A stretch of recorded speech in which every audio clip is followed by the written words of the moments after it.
نماز فجر ادا کرنے کے فوراً بعد میں قبرستان میں آیا تاکہ میں اپنے مرحوم باپ کی قبر پر دعا مانگ سکوں۔ میں اپنے مرحوم باپ کی قبر پر کھڑا ہو گیا اور دعا مانگنے لگا۔ جیسے ہی میں نے دعا شروع کی تو اچانک مجھے چیخو پکار کی آوازیں سنائی دینے لگی۔ میں حیران ہو کر ادھر ادھر دیکھنے لگا لیکن مجھے کوئی بھی نظر نہ آیا۔ خوف اور دہشت کی وجہ سے میرا دل پھٹ رہا تھا۔ مجھے ایسے لگ رہا تھا کہ جیسے چیخو پکار کی آواز کہیں نزدیک سے ہی آ رہی ہے۔ میں نے ادھر ادھر دیکھا تو مجھے ایسے لگا کہ جیسے چیخو پکار کی آواز ساتھ والی قبر سے آ رہی ہے۔ میں آہستہ آہستہ اس قبر کی طرف بڑھا اور بڑی ہمت کے ساتھ اس قبر کے نزدیک جب میں نے کان کیا تو مجھے آوازیں اور زیادہ زور زور سے آنے لگی۔ میں وہاں سے اٹھا، ایک جانب سے قبر کھلی ہوئی تھی، قبر میں بڑا سارا سوراخ تھا۔ میں اس سوراخ کے نزدیک گیا، سوچا کہ اس میں دیکھنے کی کوشش کروں، لیکن جیسے ہی میں نے اس میں دیکھا تو میں جھٹکا لگا کر پیچھے گرا اور تیزی کے ساتھ میں قبرستان سے باہر نکل گیا اور خوف اور دہشت کے مارے مجھ سے چلا بھی نہیں جا رہا تھا۔ یہ تو مجھے پتا ہے کہ میں قبرستان سے باہر کیسے آیا۔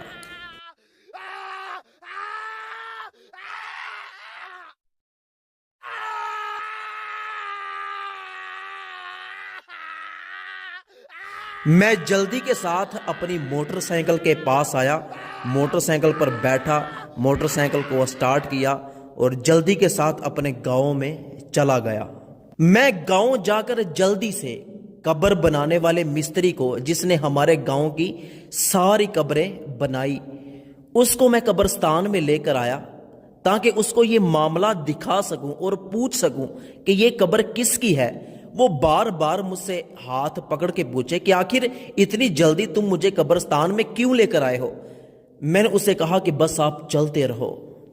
وہ بندہ بڑی حیرانگی کے ساتھ میرے ساتھ چل رہا تھا۔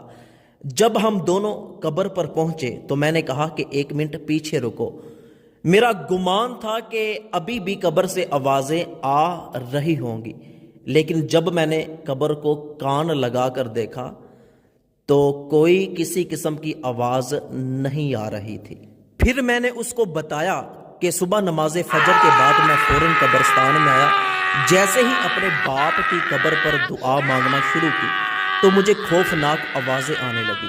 میں نے ادھر ادھر دیکھا، کوئی نظر نہیں آیا تو میں اس قبر کی طرف بڑھا تو اس قبر سے مجھے وہ خطرناک اور خوفناک آوازیں آ رہی تھیں۔ کیا آپ جانتے ہیں کہ یہ قبر کس کی ہے؟